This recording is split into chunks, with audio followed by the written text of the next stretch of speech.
Aliens robot पृथ्वी और अंतरिक्ष के अनोखे रहस्यों से भरी ये फिल्म, जिसका नाम एलियनॉयड है। चलिए फिर, नमस्ते दोस्तों, मैं अपने यूट्यूब चैनल पर आपका स्वागत करता हूं।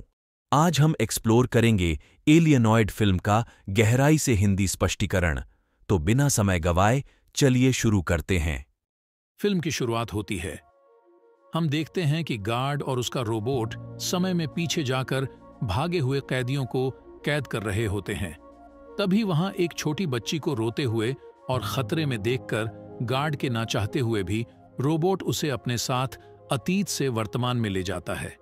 धीरे धीरे 10 साल बीत जाते हैं। थंडर उस छोटी बच्ची को बहुत मानता है और कहीं ना कहीं गार्ड, जो थोड़ा हार्ड होता है, पर वो उसे बहुत मानता है।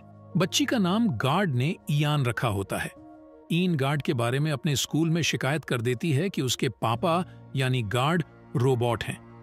फिर जब गार्ड इयान को लेकर जाता है, तब मिनसुन की आंटी से गार्ड की मुलाकात होती है, जिसे गार्ड चिढ़ता है। इयान अपने दिमाग को इस्तेमाल करके ये पता कर लेती है। हर रोज उसके पापा यानी गार्ड कहाँ गायब हो जाते हैं और फिर इयान जिसान हॉस्पिटल पे जाकर सब जान जाती है। ये बात गार्ड से पूछती है। फिर रोबोट, जिसका नाम इयान ने थंडर रखा था, उसे बताया कि ये सारे उसके ग्रह के कैदी हैं, जिन्हें हम मानव मस्तिष्क में कैद कर देते हैं।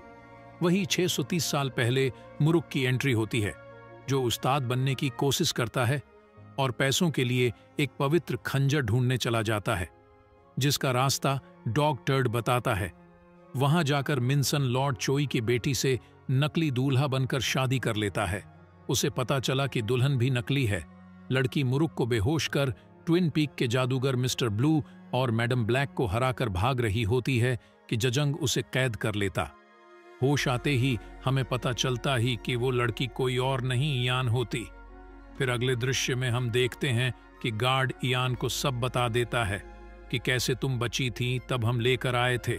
फिर दूसरी तरफ कंट्रोलर, जो कि कैदियों का उस्ताद था, जिसे म्यूटेंट ने मून दे सोक के शरीर से आजाद कर दिया होता है, गार्ड ऊर्जा यानी खंजर को उपयोग करके गार्ड और कंट्रोलर के बीच में बहुत मारपीट के बाद इयान, गार्ड और थंडर उन्हें बहकाकर पास्ट में ले आते हैं, जहां इयान को बचाने के लिए गार्ड अपनी जान की कुर्बानी दे देता है।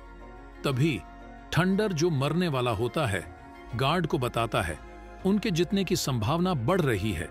गार्ड शॉक हो जाता है और पूछता है कि मैं तो मर रहा हूं, फिर कैसे? थंडर बताता है कि इयान बड़ी होकर मारेगी। तभी इयान अपने बैग से कंट्रोलर को गोली मार देती है और कंट्रोलर घायल हो जाता है और थंडर इयान को बचाने के लिए नदी में धक्का दे देता है, जिसे बच्चा मिनसुन किनारे से बचाता है। फिर हमें पता चलता है जाजंग कोई और नहीं, एक एलियन होता है, जो उस दिन हमें खूनी के साथ गार्ड का पिज्जा करके पीली पहाड़ी पे आ जाता है और खुद को समय में कैद कर चुका होता है। वापस जेन के लिए उसे खंजर और स्पेसक्राफ्ट चाहिए, जिसके बारे में सिर्फ इयान ही बता सकती है। इयान, हम देखते हैं कि जजांग ट्विन पीक के जादूरों और इयान को जहर दे देता है, क्योंकि स्पेसक्राफ्ट का पता उसे चल गया है। ये बात खंजर चोरी करने आए हैं मुरुक को पता चलती है, तो वो इयान को बचाने के लिए एंटीडोट दे देता है। साथ ही वो एंटीडोट मिस्टर ब्लू और मैडम ब्लैक को भी दे देता है। फिर जजैंग मुरुक को देख लेता है और उसे मार देता है और पानी में फेंक देता है और इयान को दफना देता है। वही हम देखते हैं कि मुरुक पानी से बच निकलता है और साथ ही अब वो उस्ताद बन गया है, और इयान भी कब्र से बच निकलती है और खंजर लेके भागती है। तभी इयान, जाजंग और खूनी में लड़ाई होती है। तभी अचानक वहां इयान का साथ देने मुरुक आता है और साथ में मिस्टर ब्लू और मैडम ब्लैक भी। इयान जजांग को बहका के अपने पीछे ले जाती है। दूसरी तरफ मुरुक खूनी दानव को मार देता है। मरते वक्त दानव मुरुक को बताता है कि उसके अंदर कोई है। ये सुन के मिस्टर ब्लू और मैडम ब्लैक समझ जाते हैं कि उस दिन जब आसमान से जब वो गाड़ी गिरी थी, तब 4 नहीं 5 लोग थे, और पछुआ कोई और नहीं मुरुक होता है, जो मास्टर ह्यून का लड़का होता है, जो इयान को बचपन में बचाता है, और कंट्रोलर, जिसे छोटी इयान ने गोली मारी होती है, अपनी जान बचाने के लिए मुरुक के शरीर में घुस जाता है और कंट्रोलर मुरुक के दिमाग में कैद हो जाता है। पर अगर उसे सब याद आया तो कंट्रोलर बाहर आ जाएगा। ये देखकर मिस्टर ब्लू और मैडम ब्लैक ये समझ जाते हैं कि अब उन्हें मुरुक को मारना पड़ेगा, जो कि अब उस्तादों का उस्ताद बन चुका होता है। और यहीं पे सस्पेंस के साथ फिल्म खत्म हो जाती है।